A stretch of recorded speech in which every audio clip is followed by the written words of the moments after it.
I'm going to analyse the data to pick the best captain for Game Week 9. Let's start by building the shortlist. First up is Mo Salah against Brighton at Anfield. Then you've got the City pairing of Haaland and De Bruyne. They're playing in the Manchester derby against United at the Etihad. Salah and De Bruyne benefit from being midfielders because they get an extra point per goal scored and a clean sheet point potential as well. Let's take a look at the non-penalty stats per 90 minutes for this season. Of course, this season alone isn't the biggest of sample sizes. It doesn't define how good the player actually is, but it gives us a good idea of what form that they're in, and it's clear to see that Haaland is absolutely dominating the other two players. I do expect his numbers to regress in the long run. I also expect Salah's to come back up when his form starts again. Either way, Haaland's the man in form. Moving on to the set pieces, Salah and Haaland are on penalty duties for their respective clubs, and with Haaland being on penalties, it means that De Bruyne isn't. He does take in direct free kicks and corners, but it doesn't outweigh penalties because they are more valuable.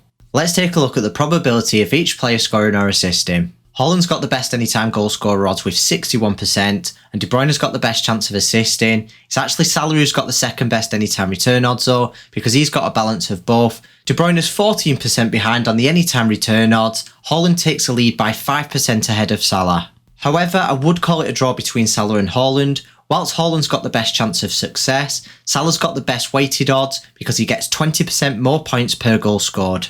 Another factor to consider is the fact that these odds are based on the assumption that each player plays 90 minutes. We'll review the expected minutes later on in the video. Fantasy Football Fix and Fantasy Football Scout both agree on the points projections this game week. They've both got Haaland top. But there are inconsistencies on both websites. Fix have got De Bruyne second and Scout have got Salah second, and they don't know who's in second place between them. If anything, that favours Haaland as the best captain.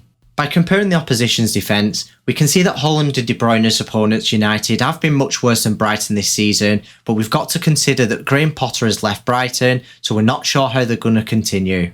Another thing to consider is that United's defence isn't quite as bad as what it was. Let's see if that continues as well. There's actually only 2% chance that separates the clean sheet odds this game week. It's United who's worst off with 7%. With that information combined with the fact that Brighton might be able to keep up the form and the system that they've been playing recently in the next match, I'd say the City duo have a slightly easier fixture. Before we draw up a conclusion, let's carry out a quick risk assessment. Haaland played for Norway in the international break, and De Bruyne played for Belgium, whilst Salah actually didn't play for Egypt at all, and he also didn't play in Game Week 8 because that was a blank for Liverpool. They've all got 78 expected minutes this game week. I've got no concerns over the fitness of any of these three players. Okay, so process of elimination. I wouldn't say De Bruyne quite makes it in the top two this game week, but I also wouldn't say he's a bad option either. There's not much to split Salah and Haaland. If you skip forward to this point, make sure you go back and watch the data analysis because you might conclude with a different player to me. I'm tipping Haaland as the best captain for Game Week 9 for the reasons that I've included on the screen. Thanks for watching. I'm publishing a team selection video on Friday. Make sure you hit the subscribe button if you haven't already so you don't miss any of these videos.